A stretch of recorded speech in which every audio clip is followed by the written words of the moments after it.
akan membahas salah satu sektor di sektor perbankan, tapi khusus saham-saham untuk perbankan swasta ya. Kita sudah sempat mention yang untuk Bank Mandiri, BRI, yang BUMN, sekarang kita mulai membahas yang swasta. Karena ternyata bukan hanya dari BUMN saja yang istilahnya kinerja harga sahamnya juga turun, bank swasta juga bahkan ada yang lebih parah nih.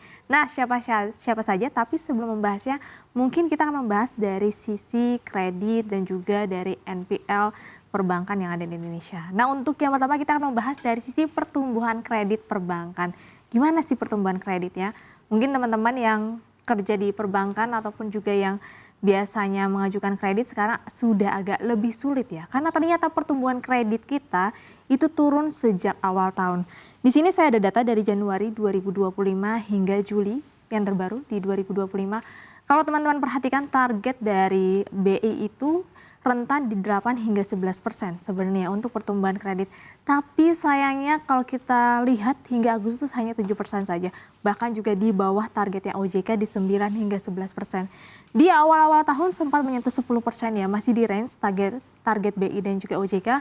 Tapi kalau kita lihat mulai lesu ini di kuartal 2 ya, terutama di bulan April, Mei, Juni hingga Juli, bahkan sekarang sudah menyentuh angka 7,03% pertumbuhan kredit ya.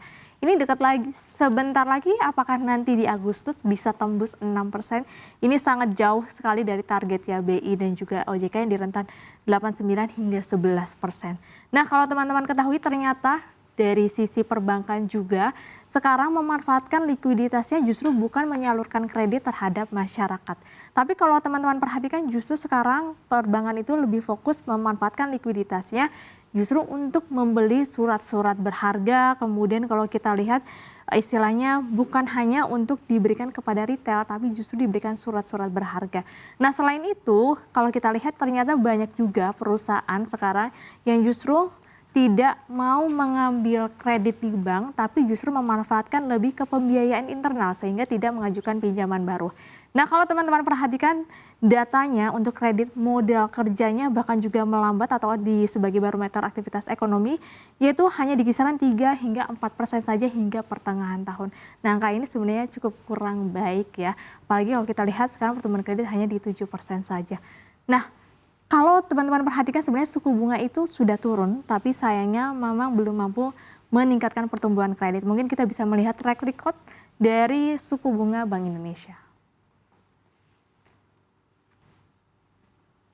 Di mana Bank Indonesia, kalau teman-teman sudah tahu juga ya, memutuskan untuk memangkas suku bunga sebanyak 4 kali, itu terjadi di Januari, kemudian Mei, Juli, dan juga Agustus, masing-masing 25 basis point. Sempat stagnan ya, kalau kita lihat di beberapa tahun, kemudian sempat naik suku bunganya hingga 6%-an, akhirnya mulai turun di tahun 2025 cukup kencang hingga 4 kali, akhirnya mencapai di angka BI rate-nya 5% hingga Agustus kemarin.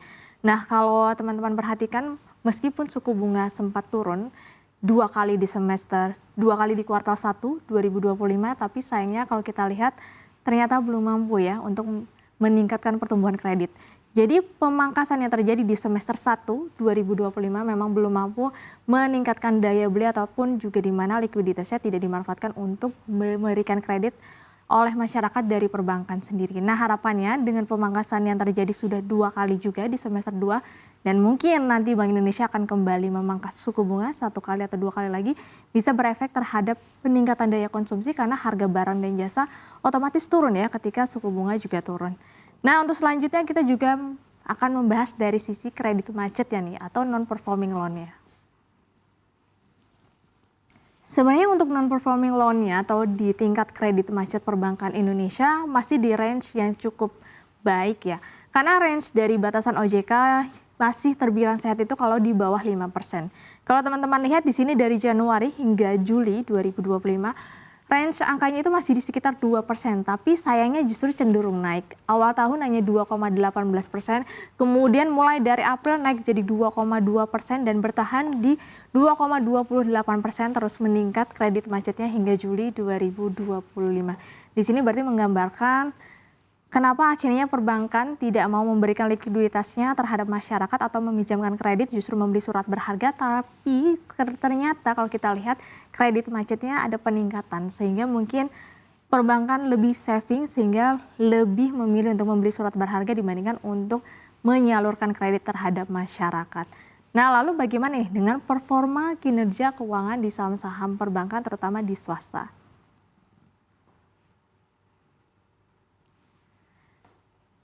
Yang pertama di sini kita ada punya beberapa emiten ya yang sudah kita rangkum, ada Bank BCA, Sentral Asia Tbk, OCBC, NISP, Maybank atau BNII, SMBC Indonesia atau BTPN, kemudian PNBN, Bank Pan Indonesia, ada Bank Danamon Indonesia atau BDMN, kemudian ada BNLI ya, Bank Permata yang di mana kemarin kenaikan harga sahamnya hingga multi-bagger.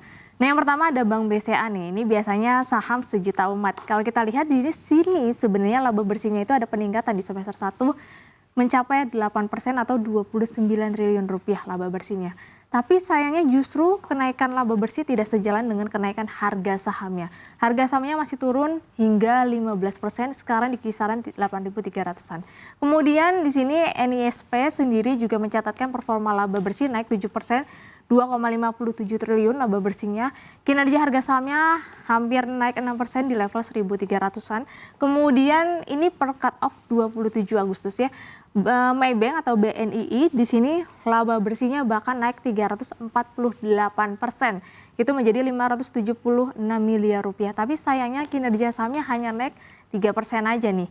Kemudian di sini ada BTPN, laba bersihnya turun 19% di 1 triliun rupiah. Sejalan juga dengan kinerja harga sahamnya turun di kisaran 4%. Kemudian ada PNBN, di sini laba bersihnya naik 4,3%, 1,42 triliun rupiah, tapi sayangnya pergerakan harga sahamnya justru turun hampir 37%. Kemudian yang Bank Danamon, di sini laba bersihnya naik 12%, 1,6 triliun rupiah, di mana harga sahamnya cuma naik tipis saja ya, di bawah 1%. Tapi justru di sini ada yang cukup bikin wow ya, Bank Permata atau BNLI, laba bersihnya cuma naik 7,56% saja menjadi 1,64 triliun, tapi harga sahamnya meningkat hingga 222,75%. Kemarin memang ada peningkatan penyaluran kredit ya, terutama untuk di Bank Permata atau BNLI.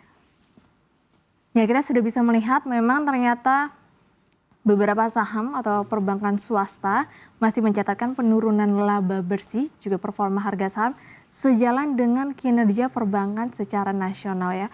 Kredit macetnya masih naik meskipun masih di batas aman di bawah 5%, dan juga dari sisi pertumbuhan kreditnya justru cenderung turun, sekarang sudah 7,03% saja. Disclaimer on, jangan lupa untuk dianalisa ulang.